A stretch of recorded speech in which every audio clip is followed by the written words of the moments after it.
The show starts in 3, 2, 1. There goes that man's jock strap. Oh my God, did you see that? America's team? Yeah, right. Oh, baby, it's a big day in sports. There's nothing like battling it out with your teammates all season long to go win a championship. Green Bay's got it this year. Huge move for them. I think it's going to be a game changer. We have a lot to talk about this busy week in the sports world. Welcome to the In a League of Their Own podcast. The In a League of Their Own podcast is brought to you exclusively by YouTube. By Golf Kicks, Screw Your Shoes. By Anchor, the easiest way to make a podcast. By Canadips, a CBD pouch crafted and manufactured in Humboldt, California. And by Streamer Loot. Check out the In a League of Their Own merch line today.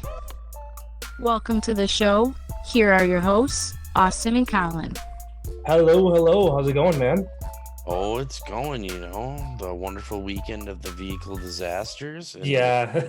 we're here on Tuesday ready to do the podcast. So everything's turning up. Yeah. It was a good holiday weekend. The end, like you said, the end of it was kind of a shit show.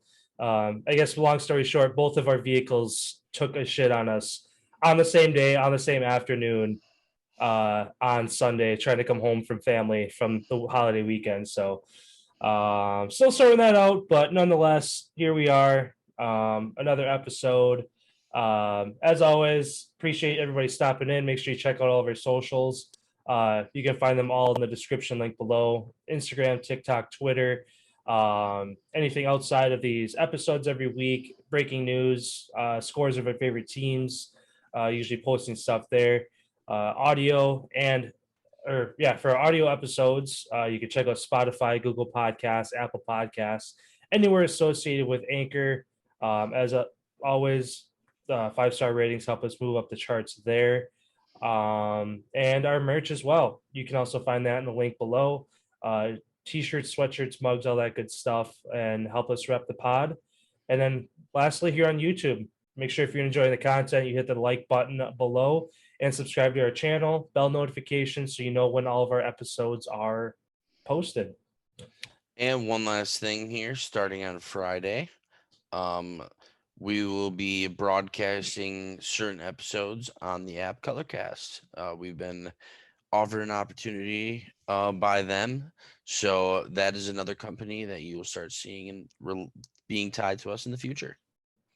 Yeah, looking forward to it. Again, just another way to get our name out there. Again, they're kind of an up-and-coming sportscasting app over the past year or so, and they've been seeing a lot of growth. And it's always good to see other brands reaching out to us saying, hey, we love what you guys are doing. We love to work with you. So, with that being said, let's dive into our NFL content. What do you got for today? So going all the way back to Thanksgiving Day, Bears Matt Nagy was on the hot seat, then pulling out the victory 16-14 over the winless Lions. Do you think he keeps his job through the rest of the season? I mean, he's on thin ice. He's been on thin ice all year. I'm honestly surprised they kept him as long as they have already. The win over the Lions definitely helped them get back in the right direction. By no means are they in any playoff contention or anything like that to where, I don't know. Like if I was in that front office, I would say 2 more losses and you're gone. Like if next 2 weeks they lose, or a situation Packers. Oof. So they got a tall task ahead of them. Just try to get one of them. But they do host both of them. They go to Green Bay, but they host Arizona. That's right. Yep. And then they have the Vikings at home, on the road at Seattle, home against the Giants, at Vikings to end the year. So they have a tough sled now. Yeah, they do. I don't know. I mean, for the sake of having a young quarterback in Justin Fields, the earlier you can get a new coach in there and start building and working with him and getting reps, the better. So in that case, with him being hurt, Yeah. I don't know. It's a tough situation. Again, they're not eliminated yet, though. I feel like maybe one more loss would put them in that 2-3 percentile of like this has to go right and you have to win out to make it. So I could see maybe after they're eliminated from playoff contention, then we start seeing a more serious conversation of him getting removed. But if it's within the last 2 or 3 weeks of the season, I could see them letting him finish out their year. But I don't know. If it were me, I would after the next loss, like they're going to be expected to lose to the Cardinals, but if they lose like 40-0 or it's just some complete blowout and they just look distraught, then all right, you're out of here. But there's going to be enough or a tough 2 weeks for him to try to get a win. Yeah, I think that if it were me personally, I'd say stick out the rest of the year and let's start lining up who we're going to bring in immediately following the season being over. I feel like it'd be a tough, especially for Justin Fields, it'd be tough in his situation.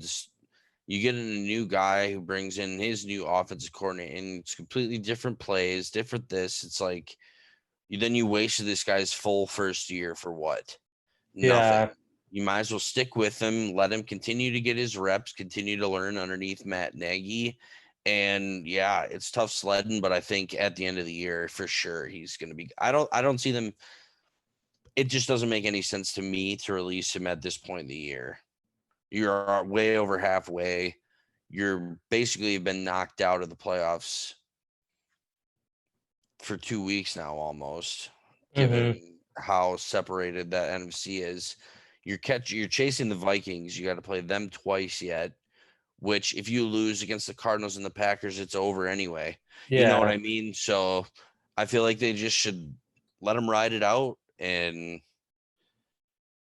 yeah, start eyeing up a new head coach. Yeah, I mean, either way, and he's not going to be a head coach next season. I feel like that's kind of known. Just because of the expectations that were put on him this year, we want to see improvement, we want to see a winning season, we want to play it like a playoff run, and he hasn't checked any of those boxes. And along the way, has looked incompetent at times with his quarterback decision making, which, as you talked last episode, may or may not be his call in the end anyway. But yeah, my first question for you today, after their Monday night win over Seattle last night, the Washington football team is currently the number 7 seed in the NFC. They're rolling on a couple win streak now over some good teams. Are they a team to be worried about come January, or are they going to fall back out of contention here in the next couple weeks?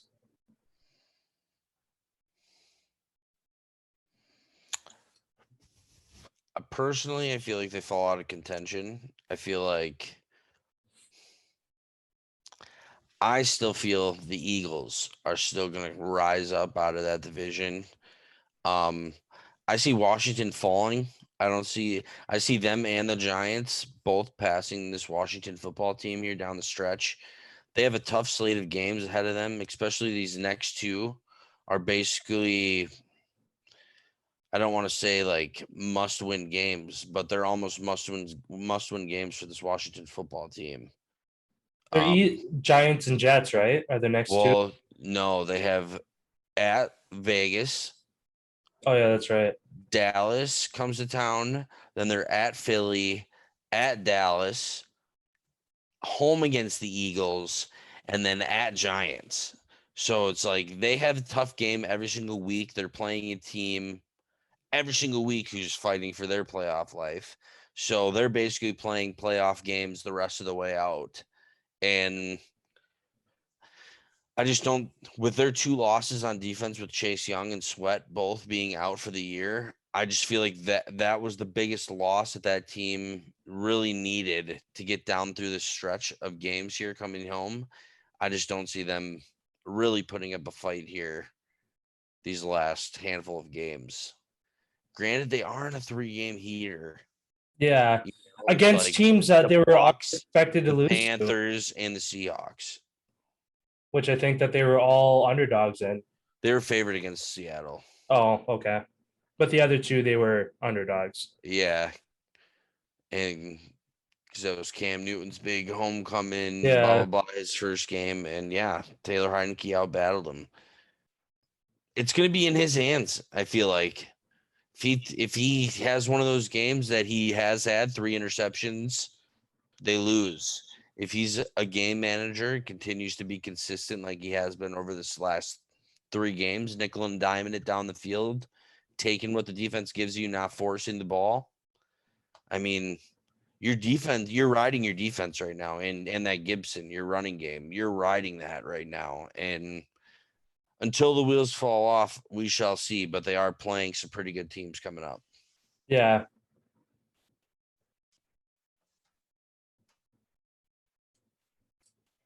Sounds good. Moving on then next to your next question. Do you think the Browns make the postseason after they stumble at Baltimore? I don't, because at best they're going to be the third best team in that division right now. Baltimore is the 1 seed in the AFC right now. Bengals look like they're kind of getting their swagger back. They're starting to trend back up. I guess the only thing going for them is next week Baltimore plays Pittsburgh. So if they want to stay ahead of Pittsburgh, they bank on the Ravens stomping the Steelers, and then the Browns have to get a win next week. But again, I don't know. As we've talked about time and time again, Baker Mayfield's just not the guy for them. It seems like they're trying to lean on him more, even though they have Kareem Hunt and Nick Chubb in the backfield, where they need to start becoming probably one of the biggest run heavy offenses in the league if they want to start winning football games. And against Baltimore, you pick off Lamar Jackson 4 times and you still lose the game. That's your offense's problem. Your defense is literally like out there busting their ass, doing what they need to do, getting you multiple turnovers, and you can't.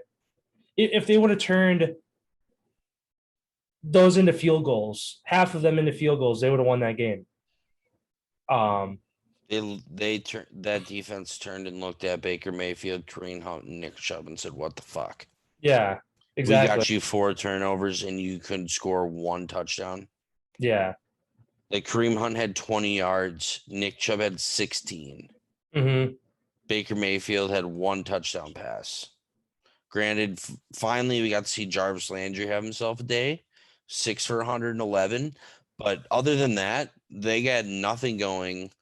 There were a handful of drops on the last drive by Baker Mayfield to close out the game. Potentially he could have, but shoulda, woulda, coulda.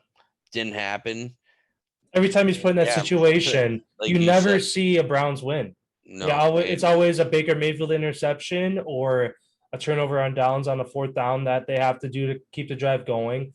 You never see them. They don't even get in the red zone. I feel like they barely get across midfield before that pick happens or they get stuck in a 4th and long. They can't even put themselves in a position to win these games.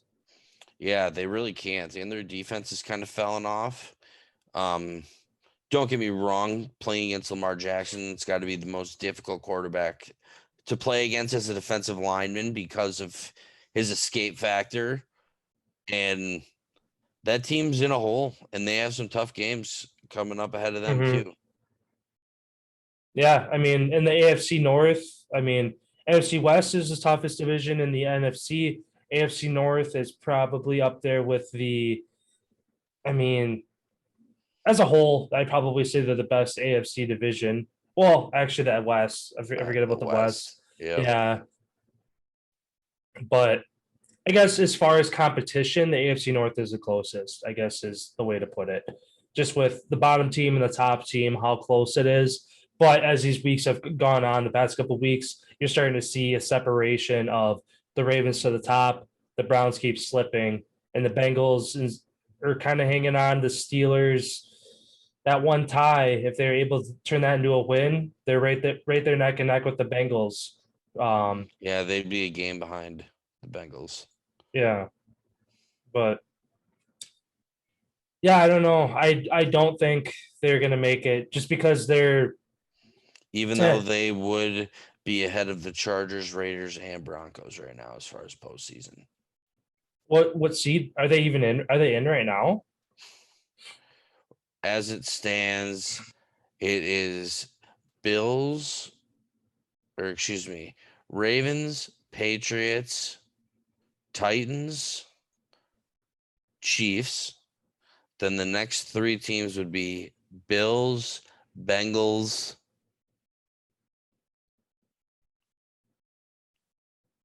Colts at 6-6, and the Browns are 6-6. Steelers are the game back behind because they're 5-1. They have that one less win. So yeah, the Browns, I guess, technically are tied for the last fucking wild card spot right now. Yeah, but given the teams who are behind them, they're trending up. The Browns are trending down. Unless they can do a 180 in less than a week. Well, because And all it takes is Chargers, Raiders, Broncos to all win a game because they all had their bye weeks, and now the Browns have theirs coming up. I think theirs is next week after the Ravens. But yeah, I mean, they're one win away, and then those teams go to 7-5, and they fall all the way down to the bottom, mhm. right ahead of Miami, who could catch them. Jets, Texans, Jags. You're going to fall right ahead of the Texans and Jags. Yeah. Yeah, I mean, they're right on that bubble, but nothing about the way they played lately tells me, oh yeah, they're going to be there come January. So, um, Yeah, I yeah, agree. Baker Mayfield's not their guy. Say it week in and week out. I think that, this might be the offseason where they let him go. mm-hmm. Well, because you're starting to see that team implode. The defense is getting upset with the offense because they're unable to turn into points. Members of the offense are getting upset because they're not getting the looks and touches that they want. And they don't have OBJ to blame everything on. No, which he's easy to blame on because of his ego and charisma, but now it's starting to fall into Baker Mayfield's lap, and He hasn't been getting it done. no. Moving on here to somebody who is getting it done. After Rodgers' performance against the Rams defense, does he deserve to be at the front of the MVP conversation now? The Colts, Jonathan Taylor loses, gets shut down by the um, Patriots defense. Kirk Cousins takes a loss. Lamar Jackson has a 4 interception day. All the guys who were supposedly ahead of him in the MVP race all either took L's or just had a bad day. So does this move Rodgers back up to the top? I actually think Kirk Cousins should be the number front runner right now. 23 touchdowns, 3 interceptions. Rodgers has 23 and 4. Kirk Cousins also has about 200 more yards than Rodgers. His QBR is only 0.2 lower, so it's right there.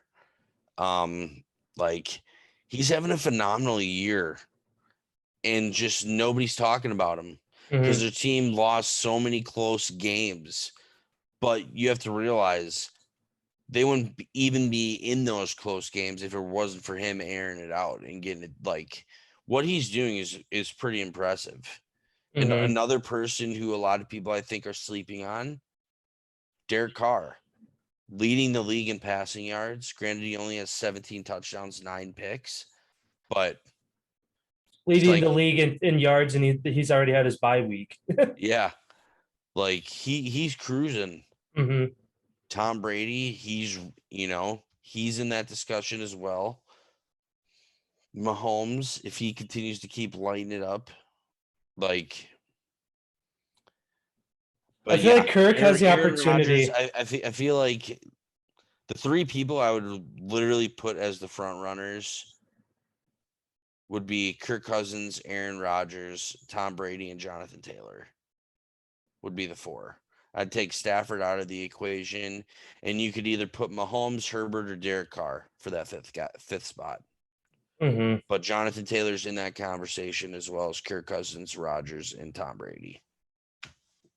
And I feel like Kirk Cousins has kind of inherited the best situation. As a team, the worst situation, but personally the best, with Dalvin Cook going down with a shoulder injury, possibly being gone the rest of the season. If he's able to turn that team around and sneak them into the playoffs and keep airing it out, you almost have to give him the MVP if he's able to do that without his star running back. So now And he's been out multiple weeks already earlier in the season. He's also had a lot of guys banged up on their defense.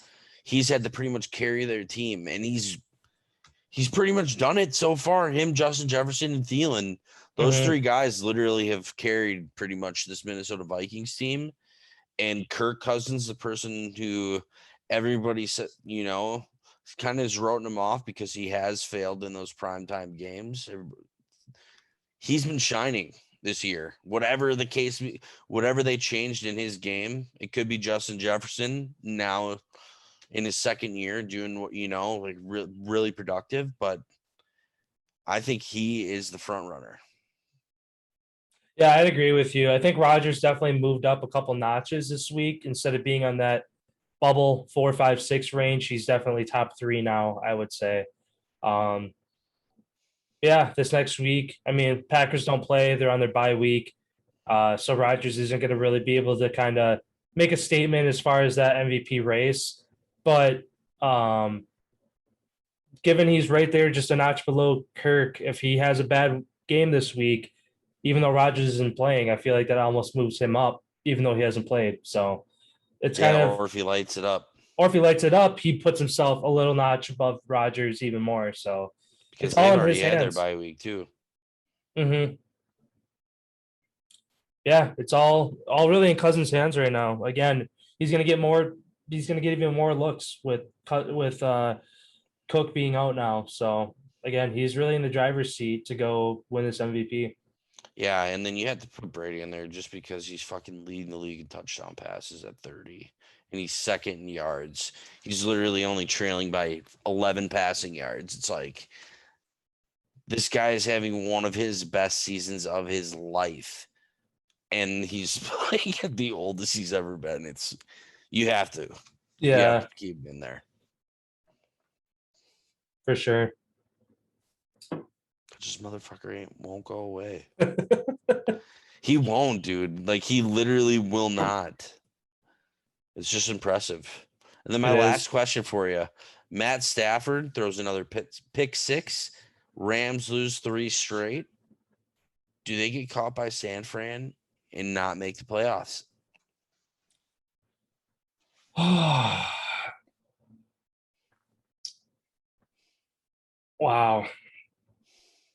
I'm going to say yeah, just because San Francisco is on a 3-4 game winning streak now.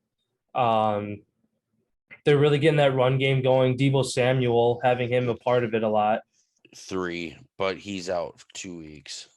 Oh yeah, that's right. He got hurt last. And there was another main guy who's out for 2 weeks as well. Both got hurt in their last game. And the Niners schedule Seahawks, which should be a win. Cincinnati, tough game. Should beat the Falcons. Tough game against the Titans. Should beat the Texans. And then they play the Rams, the last game of the season for the showdown in Los Angeles. And then Los Angeles this weekend, easy game against the Jags. Then they play the Cardinals at Cardinals, home against the Seahawks, at Vikings, at Ravens, and then they have the Niners coming to town to finish. So the Niners are in the driver's seat. Both of these teams pretty much have similar schedules, but yeah, I would as well say that the Niners are in the driver's seat at this point. If it comes down to that last game where it's you lose, you're out, you win, you're in, so long as the 49ers are healthy and they get back the couple guys that they have been without and they're going to be without for the next couple of weeks, I would take the 49ers over the Rams just because, again, Stafford is not, I don't know. The defense is still good, but not as good as they were last year. Their run defense isn't as good as it's been in years past. They aren't getting the turnovers like they used to. Jalen Ramsey's kind of having a bad year where he used to shut down every top receiver. He doesn't really play corner anymore. He plays more of like a nickel. Yeah, he kind of They move him all over instead of him just being the lockdown guy, and I feel like that's age. I feel Yeah, like he just can't run as fast as some of these 4-3 guys yeah, now that are outside at wide receiver, which is insane. yeah. I mean, I don't know. Just with the trend of the Rams, Stafford not playing like he was the first couple weeks. They are supposed to get Cam Akers back. I don't know if it's next week or the following week, but that's going to help with their run game at least. So that's a little bit of a positive for that Rams offense. But I don't know. Unless their defense can start getting takeaways and their offense can start capitalizing, they're just not the couple offensive opportunities they are getting. They're not making the best of them, whether it's turnovers, 3-and-outs, just not putting points on the board. Yeah, it's going to be fun coming down the stretch. But yeah, I would definitely give the nod to the 49ers coming out ahead of the Rams in that division. And then do you think they missed the playoffs, Rams? I'm going to say no. I could see, I think it'd be cool to see 3 teams coming out of that division. I could see the 49ers being the 4 or 5 seed, and then, or the 5 or the 6 seed, and then the Rams sneaking in as that final seed. I don't know. But they almost have to bank on, again, going back to Washington. So long as they slip, that's one less team to worry about. The Vikings have a tough stretch without Delvin Cook. If they struggle, Atlanta, New Orleans, they're 1 win away from putting themselves into the conversation. yeah, I don't know. I think the Rams are going to slip, but I don't think they're going to slip far enough to go out of the playoffs, which, I mean, which would be good for the Packers, currently sitting at the 2 seed if they play the 7 Rams in Green Bay, if they can repeat what they did offensively last week and clean up a couple things on defense. That'd be definitely a good game to have. So, Yeah, I mean, I agree with you. I think the Niners catch them as well. They're on a 3-game heater, scoring 30 points at least in all 3 games. They're on a roll. And for all the questions that San Francisco had about Jimmy G, he's fucking lighting it up for you. Like, he's playing phenomenal, and that's what you get when he's healthy and he's playing. But when he's not, your team falls apart and looks like shit. So it's like, how can you really blame the guy for not staying healthy when he's winning you ball games when you need him to? yeah, I feel like the 49ers have a tough situations on their hands come at the end of the year. yeah, for sure. Especially, again, I feel like everybody's kind of forgotten about Trey Lance since the 49ers have been playing as well as they have. Like you said, how long do you make him sit until Jimmy G gets hurt, until his contract's done? It's like you said, it's gonna be a big question mark coming this offseason. And my last question for you, kind of sticking with the NFC West talk, the Cardinals currently hold the 1 seed. Will they be the 1 seed in the NFC, or will they lose another game or 2 down the stretch, leaving the door open for teams like the Packers and the Bucks? Again, the remaining games: at Bears, at home against the Rams, at Detroit, versus the Colts at home, at Dallas, and then home against the Seahawks. Do they hang on to the 1 seed? I don't think they do. I think they cough up at least 1.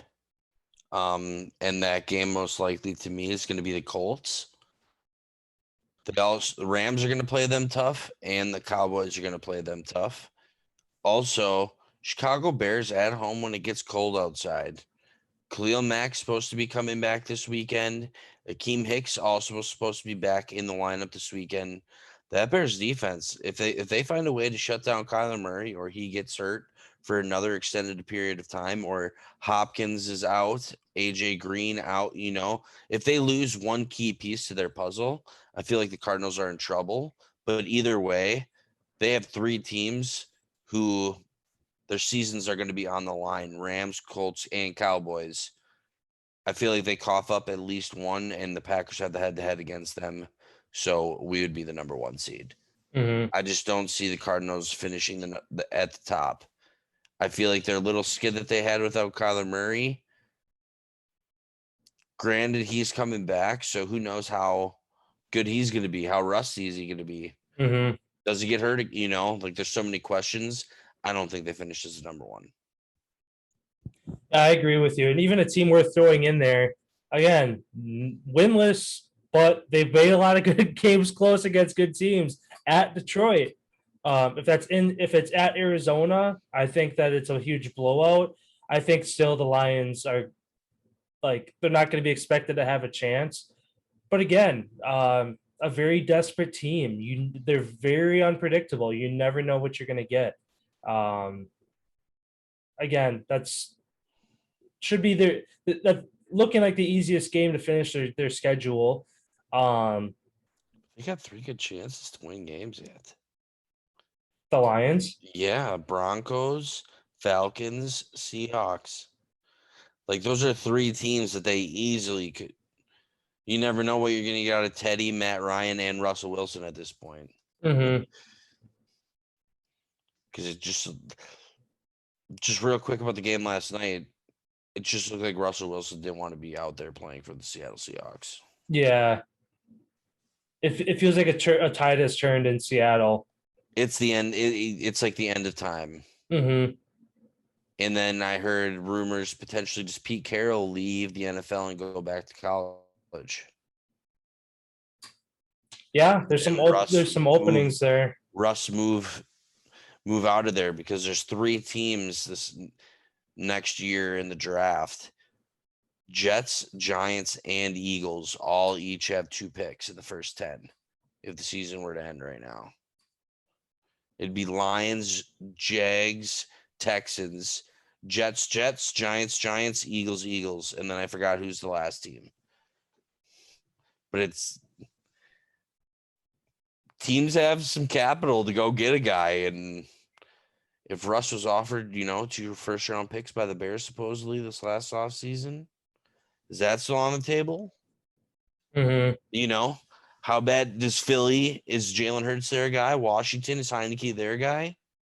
Houston. Houston, Carolina. There's a lot of questions. New Orleans, Atlanta. There's a lot of teams that actually, surprisingly, it's like QBs. What are you going to do? Jets, Broncos, Steelers, Browns. There's really only 6 or 7 teams in the whole league that are Colts. Do they stick with Carson Wentz? Yeah. Titans, do they stay with Tannehill? Yeah, I mean, you look at it, so long as Rodgers stays in Green Bay, that's set. Brady in Tampa, Stafford in LA, Lamar in Baltimore. Chase or Joe Burrows in Burrow. Cincinnati. Mahomes, Herbert, and Carr are locked at those teams.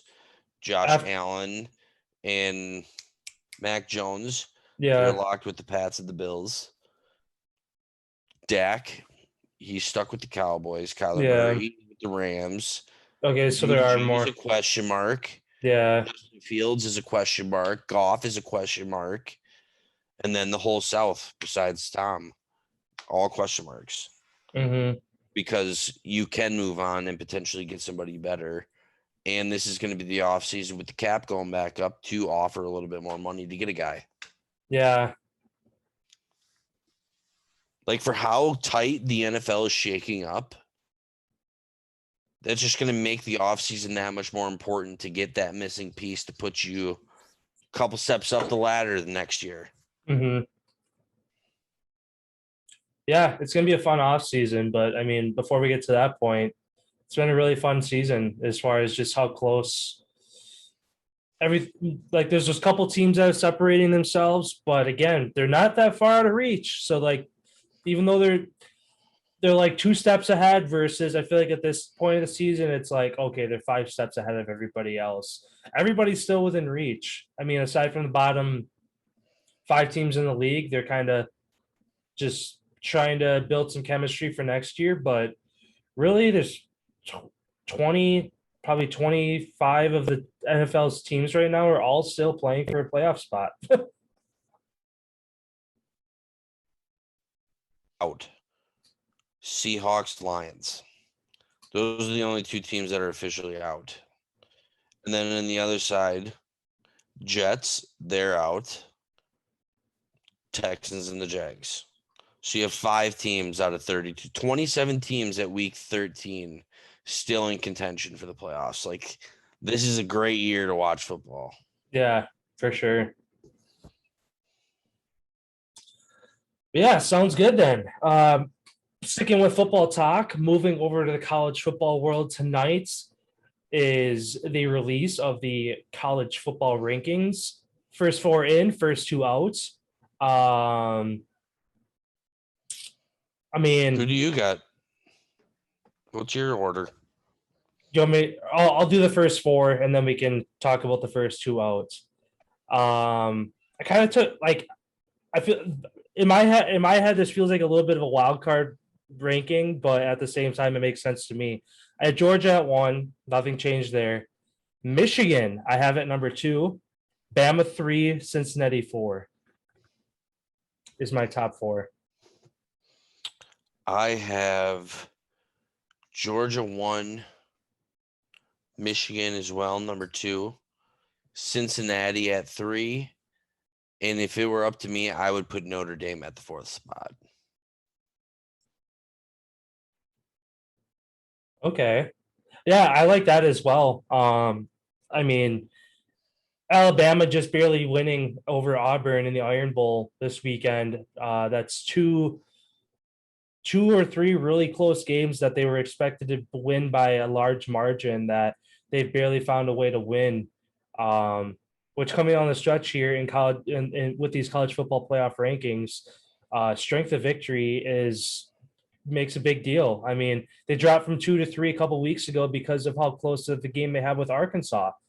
So, I mean, even though I have them at 3, if they're at 4 or 5, I would not be surprised either. So, Yeah, I have them at 5 and Oklahoma State at 6. okay. So for me, I have Notre Dame at 5 and then Oklahoma State at 6 as well. But really, Alabama, Cincinnati, Notre Dame, I wouldn't put Notre Dame higher than 4. I wouldn't put Cincinnati. Like, if Cincinnati's at 3, I wouldn't be surprised. If Alabama's at 5, I wouldn't be surprised. At 3, and that's why I had Alabama at 5, is because Notre Dame and Alabama both have the same record. However, Notre Dame hasn't fumbled and had these close games that Alabama has had these past couple weeks. So that's why I would slide Alabama down 1 more. The only chance I would give Alabama at getting back into that top 4, if they beat Georgia, even if Notre Dame wins their championship, oh yeah, I still would give the nod. Alabama would have to be back into number 4, and then it would be a rematch immediately between Georgia and Bama, first round of the semifinals. Yeah. Heck, then in that case, Michigan would be 1, so long as they can win the Big Ten championship. Or would you put Alabama to 1? No. Cincinnati, maybe. The only undefeated team left. They play Notre Dame, right? No, they play Houston. Oh yeah, that's right. Who does Notre Dame play? They don't. Oh, they don't have. Houston is better. Has a better. I don't understand why it is that way. Or never mind. Notre Dame's not in the AAC. They're in the AAC. No. They're in that independent conference, like Cincinnati is. BYU. No, Cincinnati's not. Cincinnati's in the AAC.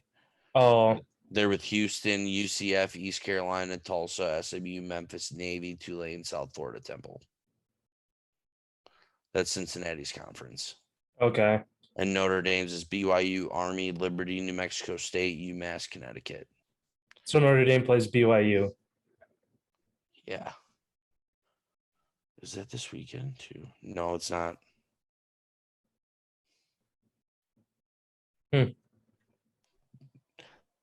That's why I was confused, dude. They don't play. Notre Dame. Notre Dame, no. BYU played USC on Saturday. It beat USC. Notre Dame beat Stanford 45-14. The only games this weekend are in the top games are Utah, Oregon 10-14, Baylor, Oklahoma State 9-5, Appalachian State at Louisiana unranked versus 20, Houston, Cincinnati 16-3, Pittsburgh, Wake Forest 17-18, Michigan, Iowa 2-15, Georgia, Alabama 1-4, and then Utah State, San Diego State. Yeah, that's weird. And then the following weekend, Army Navy game. Toledo, Middle Tennessee, and then East Carolina versus somebody. So Military Bowl. Notre Dame is just sitting on the outside looking in, hoping somebody ahead of them loses, basically. Somebody's going to, though. Yeah. Well, yeah, Georgia or Bama has to lose. Michigan could lose. Cincinnati could lose. Yeah, so they're almost like as much as I'm sure they would like to have another dominant win to give them a reason to be in, they are almost in a better spot where they can rest. And if they could sneak in at 4, that's an extra game or extra week of rest, and you're guaranteed 1 loss ahead of you. Yeah, that's just so weird how they don't play another game. Yeah, that doesn't make sense to me either. So they just get stiffed on 1 game per year. Well, I guess you do have way less teams in your conference than everybody else.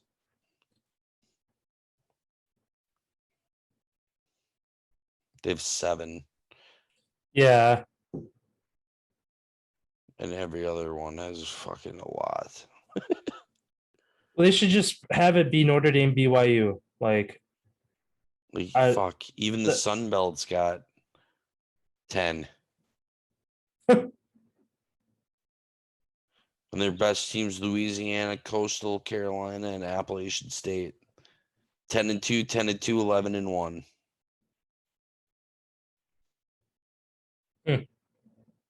But yeah, those would be my rankings. I guess we'll see in a couple hours here what they actually are.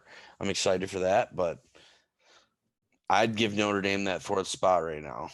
I'd put Alabama on the outside, and they have to earn their way back in. Yeah. I mean, if it was me on the committee, I agree with you 100%. I made mine kind of just based off of what I think. Well, I mean, some of these are what I think they're gonna like, what I would put, but then some of them are like, okay, this is where they're gonna be. But also, the only for sure is Georgia 1. Yeah, that's it. Because Oklahoma State, Cincinnati could be 2, Michigan could be 3, Bama could stay at 4. How much weight do they put on that Oklahoma State win over Oklahoma? I don't see them being like I could see them being 5 at the highest. But then the only thing with Notre Dame is your head coach just leaves in the middle of the night, and he just accepted a job at LSU. So you don't have a coach right now, and you're potentially going to be playing for the college football playoff. Yeah, like you just got fucked. Pretty much. So that's what I mean. Like their players have a lot to play for. Their coach is saying, "Okay, I don't even care. Let me go take my $95 million guaranteed piece." Yeah. Fuck the cold. I'm going to the sun, Louisiana. Start catching gators. I guess sticking with that, I was going to ask you this question towards the end, kind of in our just broad NCAA talk, but I mean, we're kind of on the cusp of it. as everybody knows, Lincoln Riley left Oklahoma for USC. As you just mentioned, Brian Kelly left Notre Dame for LSU. Which coach will get their new team to the college football playoff first? USC. Pac-12 blows compared to the SEC. You ain't getting out of the SEC with Georgia's head coach and Saban at the reins. You ain't Kirby. until they're out. Yeah, until they're out, you don't have a chance. So definitely gonna say USC, especially because I see Caleb Williams, the freshman quarterback. I see him going to USC. I've already seen like 8 or 9 decommits, top 5-star recruits decommit and then recommit to USC right away. So who knows how many Oklahoma guys are going with him? Spencer Rattler, is he going with him? He entered the transfer portal, so we'll see what happens. I mean, this is a big shakeup. Yeah. Speaking of Rattler, I've only seen it like twice, just on like sports outlets. But there's people calling for Rattler to come to Wisconsin and take over Mertz's job, which I think he would be a slight upgrade to Mertz, but I don't know if I want him. I don't know if I'd want Rattler at the same time. I mean, unless he took this year as an opportunity to really grow up because he wasn't the guy anymore and he kind of had to humble himself and sit behind the true freshman who dominated. Unless he really got humbled, then I could see, yeah, potentially, because he is a good quarterback. I just don't like his personality and how, like, who he is as a person. But he's still a real young kid, dude. I put myself in his shoes back when nowhere near who I am today. So he could be growing as we speak, and you always got to give a young man a benefit of the doubt. And I wouldn't be, it'd bring a lot of eyes to Wisconsin games. That's true. Again, I don't know how much weight it has, but I saw it more than the first time I saw it, I was like, no way. And then I saw it 1 or 2 more times. So it's like, okay, so this actually has some weight behind it a little bit. Does he have the grades to get into Madison? Yeah, that's true. Because that's the reason why Wisconsin doesn't have all these top-notch people, is because the academics to get in is very hard. Yeah, that's true. Like, that's one thing that people never weigh into some of these top-end teams, especially Big Ten schools. But Wisconsin is definitely one of the toughest schools, to get into in the country.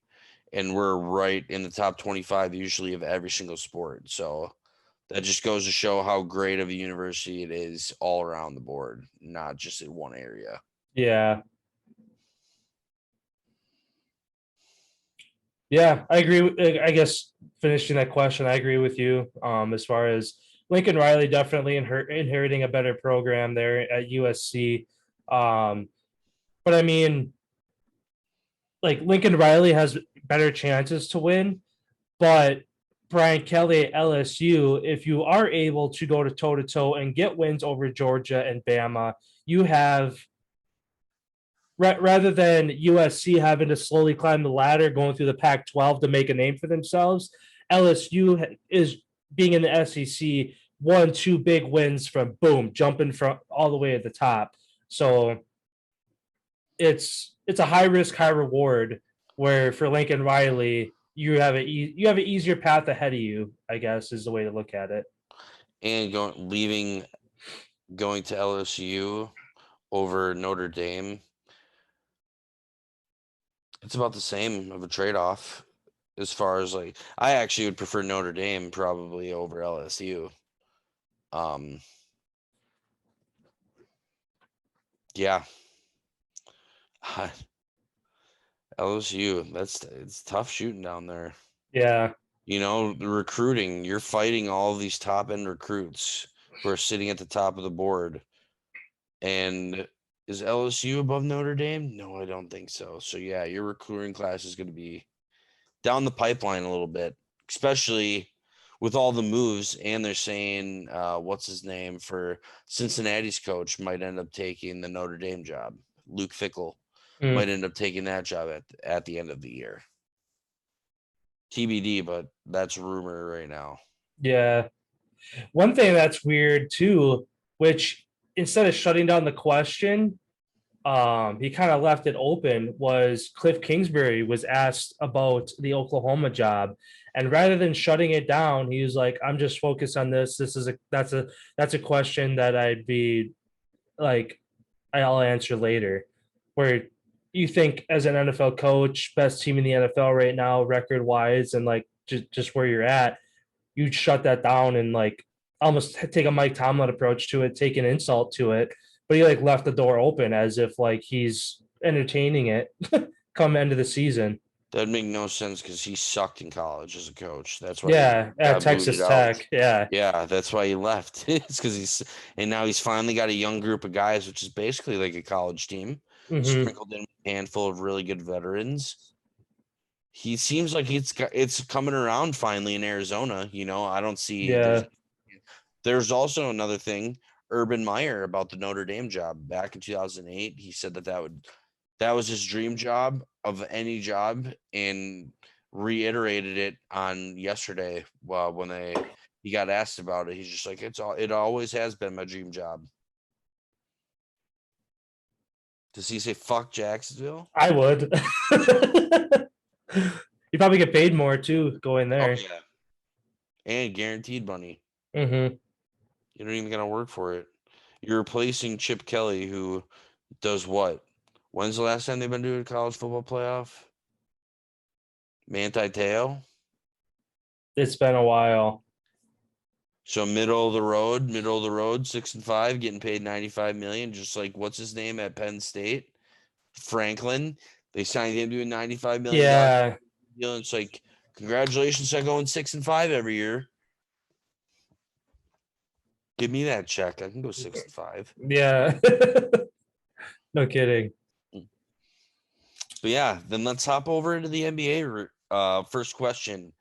Do you think the Lakers find a way to win more than 3 games this season in a row? I think at some point they will. If they do, it's going to be on the other side of the All-Star break. They might take that period to just kind of throw everything in the trash and go back to the drawing board and try to figure things out. But given you're playing every other night, sometimes back-to-back nights, you don't really have time to do that right now. And just given if they were able to close out games, like if they were consistently able to close out like big leads, I'd say yeah, in a heartbeat, they definitely could be able to put together a streak. But given multiple times they're in the top of the NBA as far as losing big and giving up big leads. So it's hard to put together stretches if you can't consistently win big. So for the next couple of months, I'm going to say no, but I guess I'll entertain the idea of them doing it other side of the All-Star break. I don't. I feel like this team is too veteran heavy, where one of them just doesn't have it every single night that they're out on the floor, and they just don't have what it takes, the energy to overcome that. I just don't think that they could put together a stretch this season. Yeah. I mean, I agree with you. Like I said, it's more or less giving the benefit of the doubt. Like I said, after the All-Star break, halfway point, maybe they figure something out. But for the next 2 months, no. My first question for you here tonight: huge game. Warriors, Suns go head-to-head. Top 2 teams in the NBA. Will we see these 2 teams again in the Western Conference Finals? I'm going to say no. Which team stays? If not, do you see a different 2 teams being representing the West? I see Golden State making it, and for some reason, my gut is telling me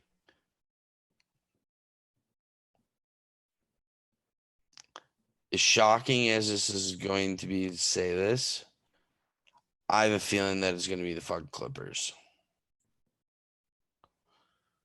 I think they're going to get the number 2. They're going to be the team that fights through this year and meets the Warriors in the Western Conference Finals. But it could be, it could be the Suns too. I mean, that'd be that third team. I think the Suns may take home the best record in the NBA this season. I just don't see them making it to the Western Conference Finals. Yeah. I mean,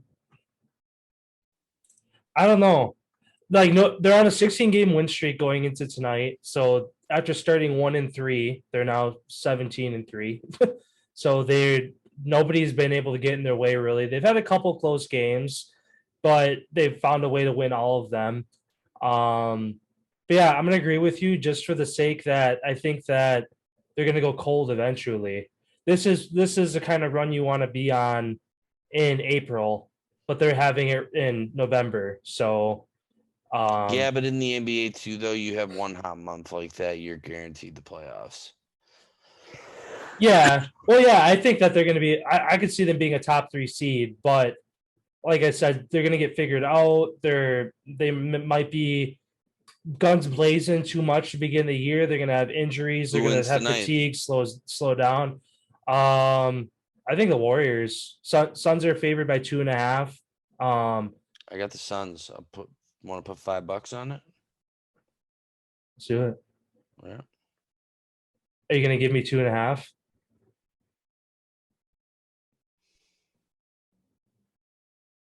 So I win. No, just because. So we're just doing an outright winner. Just because on the road, you guys are 7-1, and at home the Suns are 8-2. So I'm not going to give you that advantage since we have lost one more. Yeah. Plus the Warriors are 15-4-1 against the spread this year, and the Suns are 11-9, and have barely covered the spread the last couple weeks. And the Warriors, I think, are like 8-0 against the spread in the last 8 games or something. So yeah, see, when it comes to basketball, for me, I don't fucking really do the spread, especially when you have 2 teams that are equally matched. Mm-hmm. The spread doesn't even matter. You throw it out the window. Yeah. Oh yeah. When it's just when it's a 1 possession game, anything 2.5 or less, it's a toss up. Anything outside of 1 shot. Well, yeah, that's what I'm saying. Anything within 1 possession. So yeah, I guess 3 points then. But yeah, Suns straight up. Sounds good.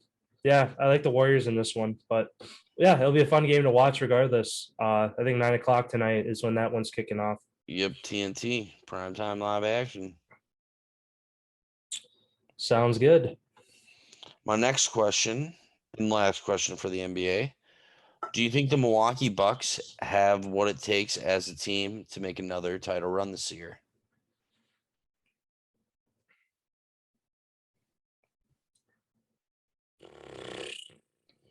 I'm gonna say no.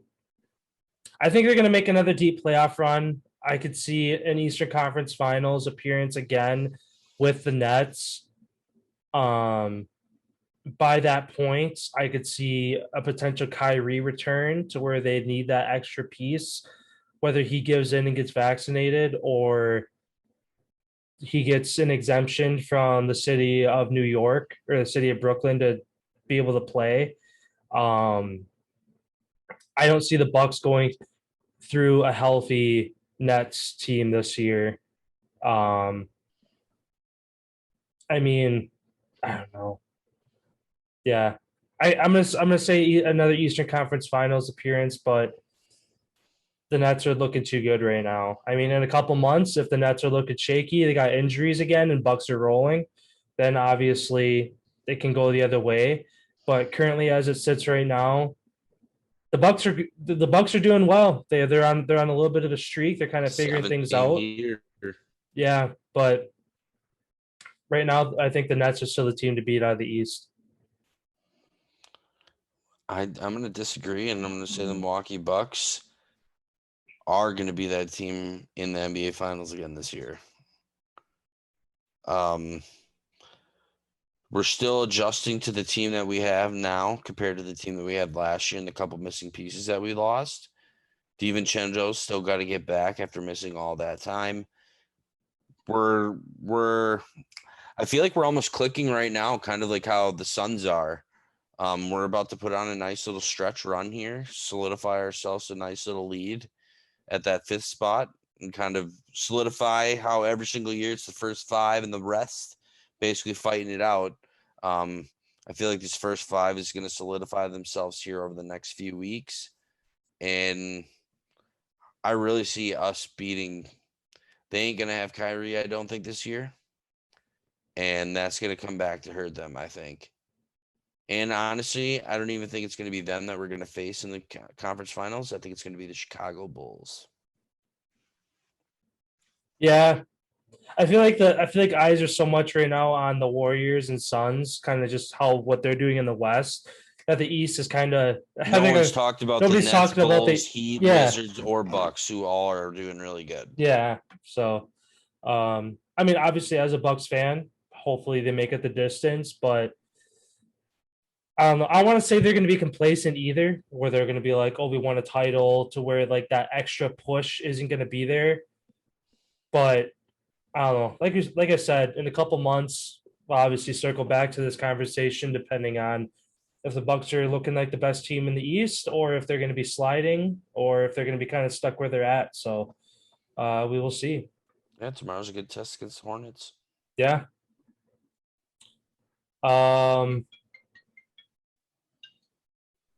Last NBA question for you here. For the NBA play-in format, there will be just 5 teams from each conference that don't get to play beyond the regular season. In the East, the Celtics are the first team out in the 11th spot, and in the West, the Kings are the first team out. Which of these teams, if not both, finds themselves in the play-in? Celtics are going to get in. Kings are not. Yeah, I was actually surprised to see the Celtics this low. I feel like they were like quietly having they had a rough start, but they're kind of turning it around a little bit. But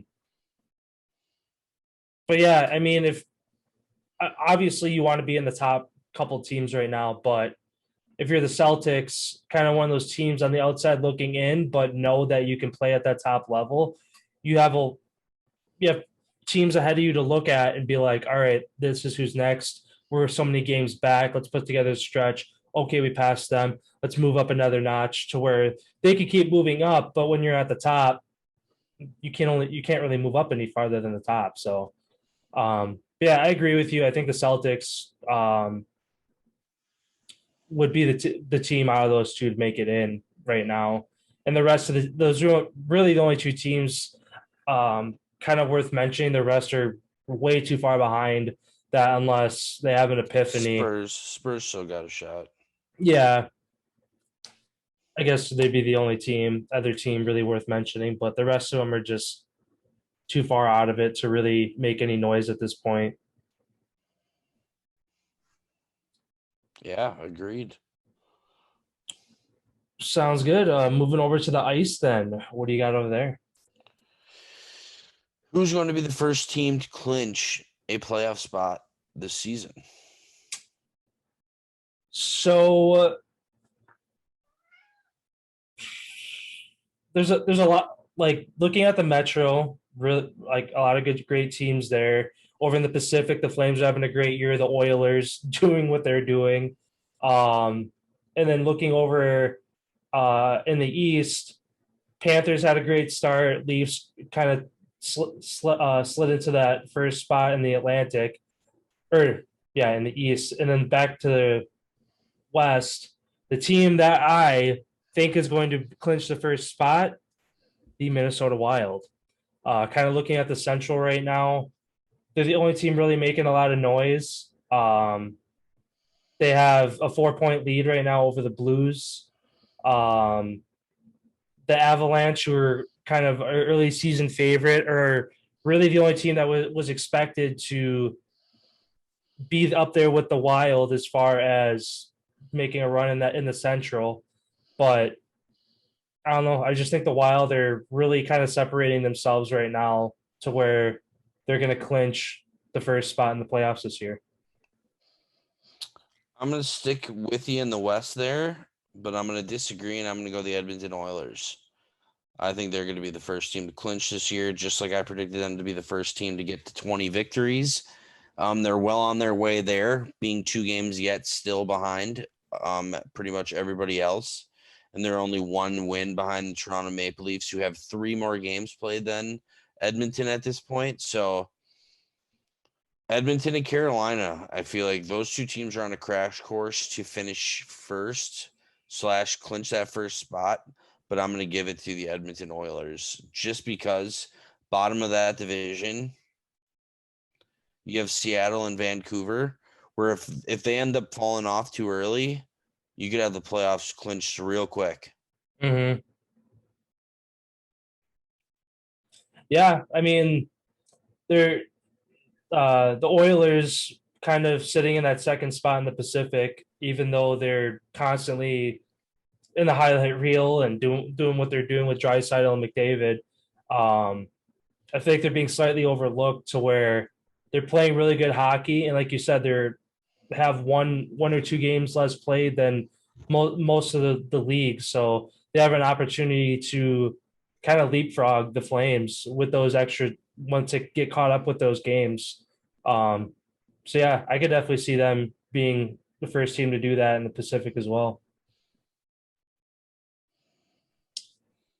My first question for you here: McDavid, Draisaitl, Austin Matthews currently have the shortest odds to win the Hart Trophy.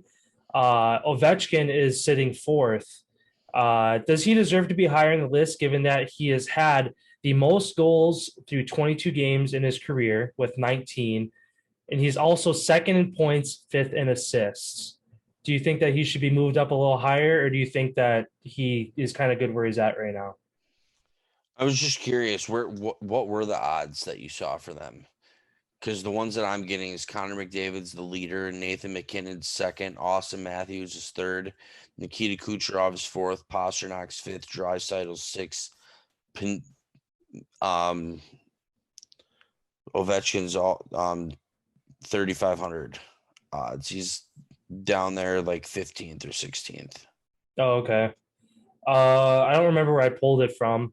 I mean, every website you look at is going to be a little different. So I guess just going off of this one, I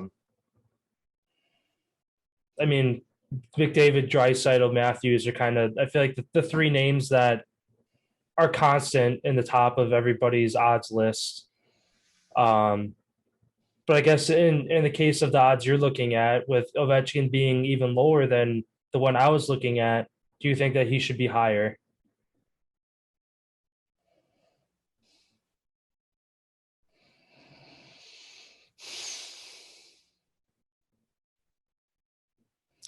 I don't. Just because he's really a one-way player. Like he doesn't really do it on both ends. I would honestly give it to Nathan McKinnon right now. But there's a lot of season left. If he continues to keep piling it on, I feel like if he keeps it up, he's going to start working his way up that list. I just feel like right now it's a little too early to put him up there just because we're not expecting this longevity to last with these other guys. They're prone to doing it every single year. Mm-hmm. So I feel like if he continues to do it, then he's going to continue to climb. But at this point, I feel like right in the 5 to 15 spot, I feel like he is deserving of right now. Sounds good. Yeah, I mean, I was, I guess, kind of just looking statistically, it's like he should be a little higher, but I guess it makes sense again with the longevity. They're kind of taking into consideration that they don't think he's going to be able to do this for a full 82 games. So, and if he does, holy shit, yeah, Tom Brady effect. Yeah, like you said, if he can keep it up, he's going to move his way up the list. But yeah, because he just passed McDavid for points. Mm-hmm. Like he's only 3 behind the league leader in points, and he's only 1 goal behind the league goals too. Like he's having a hell of a year for Washington, and they need it if they want to go deep again for a playoff run. It's going to take Ovechkin on all cylinders, and it seems like he's going after that goals total real quick. Yeah.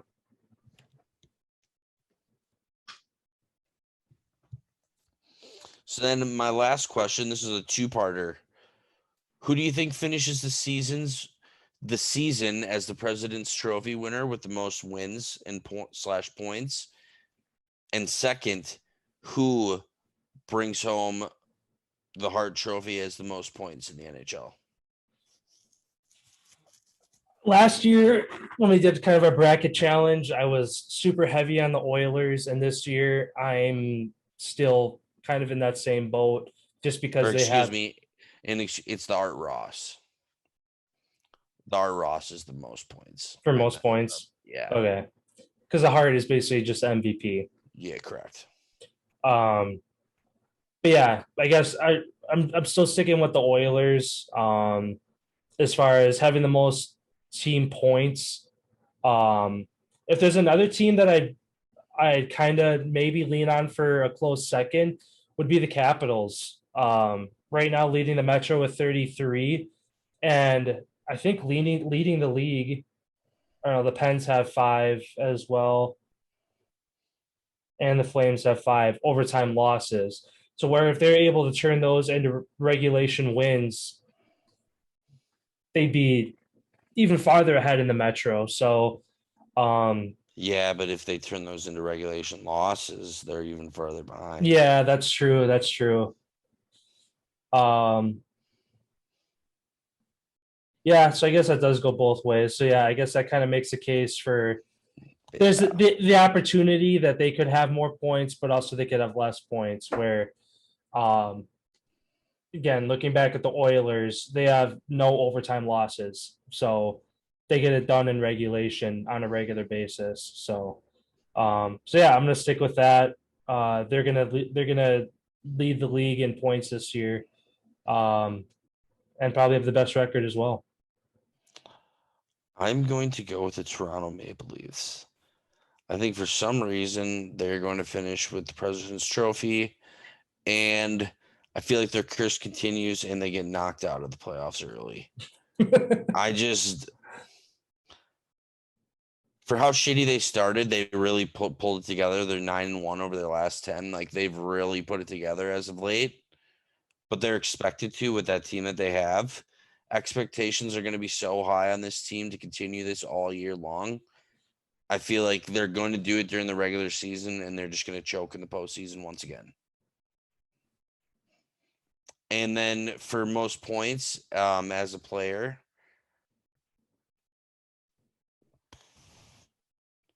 gotta go with the boy McJesus.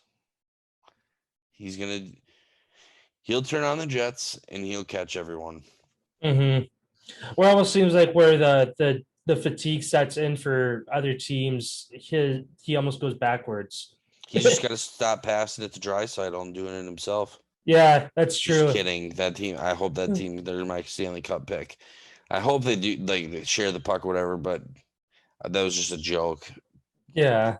Just like each one of them could be like, fuck you, I want to stay ahead. I'm just going to shoot it. Yeah. Yeah. My last question for the NHL for you again. I feel like last episode I was picking on your Flyers a little bit, so I'm picking on them a little bit again. They're on a 6-game skid. What do they need to do to get rolling again? Score some fucking goals. They've just been getting outscored, and I'm not even going to put it on their defense. I'm going to say goaltending. I feel like they still need to find their for sure number one goaltender. Carter Hart's back to his iffy ways. Yeah, I'm going to put it on our defense and our goaltending. We just need to lock down. We have the talent to score the goals. We have big games coming up here, though, to help us jump back up. But almost missing that toughness, too.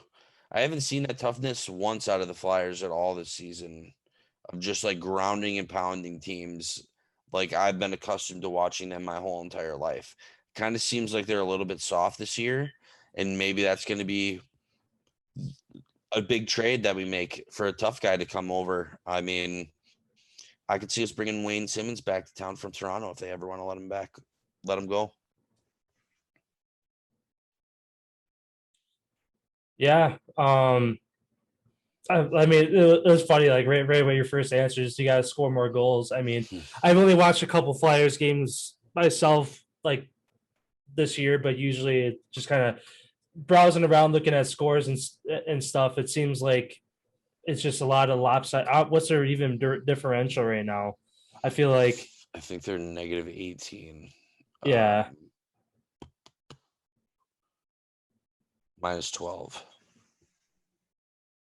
But it seems like when they lose big. It's like it's hard for them to keep it close to where as soon as they lose that momentum, it's hard for them to get it back. But I mean, it's early in the year. It's good to get these shitty stretches out of the way early. I mean, for Kraken, for instance, they finished the month of November winning 3 of their last 4 and kind of climbing back up in their division as well. So it's good to get those shit stretches out of the way early, especially with the Flyers being in the Metro. You can't fall behind too long because otherwise you're never going to catch back up. Yeah, going back to their losing streak, they lost in a shootout to Tampa to start it, 4-3. Lost at Boston 5-2. Got shut out at home 4-0. Lost to the Panthers on the road 2-1 in overtime. Lost to Carolina 6-3. And then we just played the Devils, who are right ahead of us in the standings in the Metro. So we just went through the gauntlet of top end teams, and we got 2 points, 2 points out of the 6 losses. We'll take it. I mean, everybody's got their tough stretches during the year. Right now is kind of like a little bit of an easy streak. I don't know why the game got postponed tonight. I saw that. I was looking at that. I'm guessing maybe New York Islanders break out with COVID or Flyers break out with COVID because, excuse me, everyone, because the game tonight and just tonight, the calendar's fucking up. Just tonight is the game's postponed, and I haven't heard a reason why. I haven't seen anything either, but yeah, when I looked this morning, just kind of looking at the slate of games for tonight, I saw it, and I didn't really do any digging. But usually, if a game's postponed, it's because of a COVID outbreak right now. So, but yeah, they got some sledding to do. Yeah. And then my last question for you today for today's episode, which kind of sucks because the answer actually came out during a fucking interview that he did today. But do you ever see Tiger Woods golfing a full season on the PGA Tour ever again? And like you said, when he came out today, he said it's not likely that it's going to happen. Where he's kind of right now looking at a couple rounds here and there just to kind of get his feet wet. But when he said he's never going to play a major ever again.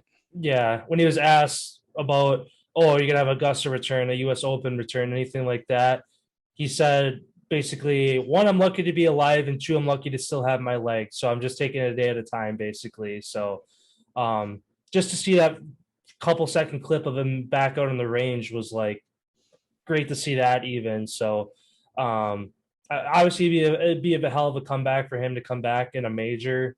But as far as a full season, probably not. But I mean, I feel like just to like prove he's still an Iron Man of how many injuries he's went through, arguably still one of the best golfers of all time. I feel like we see him back on a course, whether it's in a major or not, we'll see, but he'll be back in a tournament at some point. Maybe not as early as expected, because I know either the last episode or the one before, we were kind of, like maybe a April, May return, but it sounds like that's a little early for him. So maybe midsummer, we might see him back on the course, but 5 years from now, who knows? Could be yeah. He could be on the senior tour by the time he decides. I'd like to see him commentating. Yeah, that's very true. I never thought of that. Hear from one of the best. Literally hear his inside the kind of like the Manning cast, but like the Tiger cat, like inside the mind of a guy who's fucking done it all. Like what are you thinking? What would you do? You could help so many people out with the game of golf, educating them that way by having somebody of his prestige being a commentator. Yeah. Yeah, it all depends, I guess, what he wants to do. If he wants to He said he take that wants to route. stay engaged in golf, though. Yeah, what he said, he still plans to be involved with the PGA Tour for the rest of his life. Mm-hmm. So that's my indication of, do we see him as a commentator? yeah, that'd be cool. Be badass.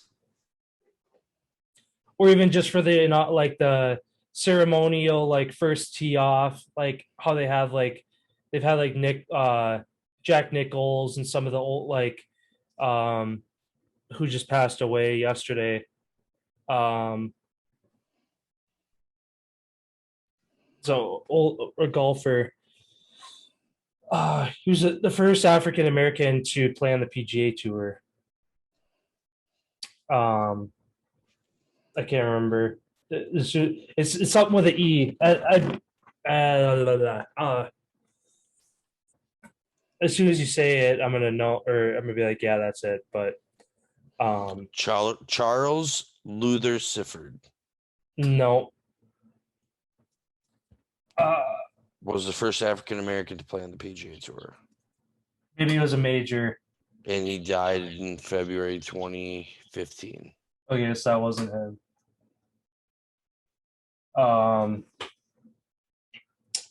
Lee Elder. Lee Elder, the guy yes. who broke the color barrier. Yeah, Lee Elder, that's who it was. He just passed away yesterday, I believe.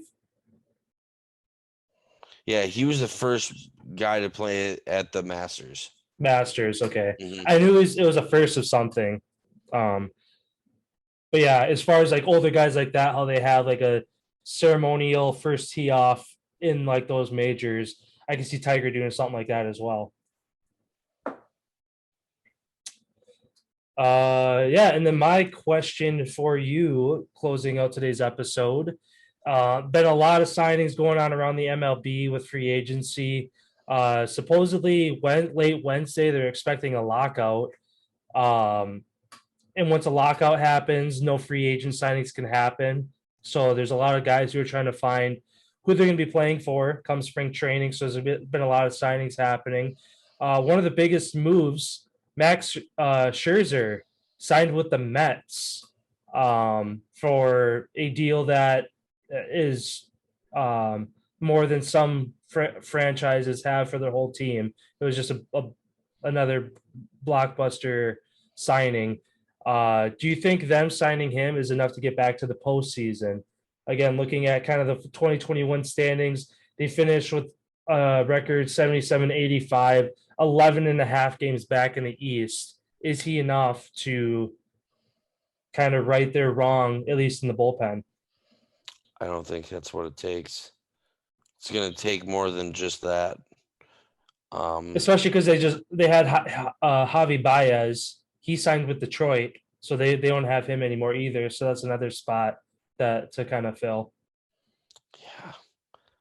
Yeah, he signed a 7-year deal there. Yeah, this is going to be interesting, especially like you said, since when the lockout literally starts tomorrow night. 1 minute before midnight. Well, excuse me. Minute before midnight Eastern time. That's when the season will be locked out. And I don't even see a CBA getting done anytime soon. No, they have. I mean, the players are pissed about their shrinking revenues, and it's like, how much are you making already? It's like, I understand you want more money, and they're probably could be paying you way more, but it's like, still, how much is enough money, dude? Yeah. Which, I mean, they have time. I mean, like, there should be a limit that you can pay somebody, like a set limit throughout all sports, throughout all jobs, you make excess of that, all starts going to people that fucking need it. Because you literally would have to be a moron to fucking spend all of that money. Yeah. Or not invested into something that's going to make you your money back. Like, fuck. It irks me that this is what they're literally fighting over, is wanting to get paid more money. And it's just like, The Mets just spent $550 million for two guys. Yeah. Like, are you? That's all I got to say about it. Yeah, no, I agree with you. I guess kind of answer the question with the Mets. As much as it's having arguably the best starter in your bullpen, a starter is not going to make up an 11.5 game deficit from a year ago. He might get you like 5 to 8 more wins than you had last year, based on how often you have him in the rotation, if he's healthy, all that good stuff. But yeah, them going on getting him, although it's a step in the right direction. Again, with losing Javi Baez to Detroit, you got to go out and get even more now. Yeah, but they did. Texas Rangers just spent $500 million on two guys too. Yeah, Marcus Semien and what's his name from the Dodgers? Cody Seager. Seager, yep.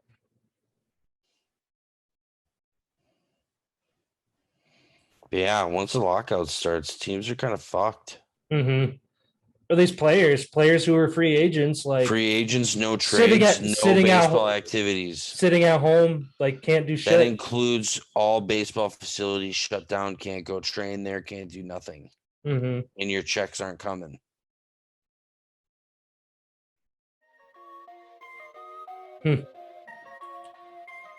Oh no, what am I gonna do with my $200 million while I wait for 2 months for them to figure it out? Oh, I already have $750 million in the bank. I gotta wait for 350 more. Yeah. Like, fuck you guys. But yeah. Yeah, that's all I got for today. Awesome. Well, thanks everyone for stopping by. We appreciate all the love and support. We'll be back tomorrow for a kick-ass episode of In a League of Their Own podcast. See you then.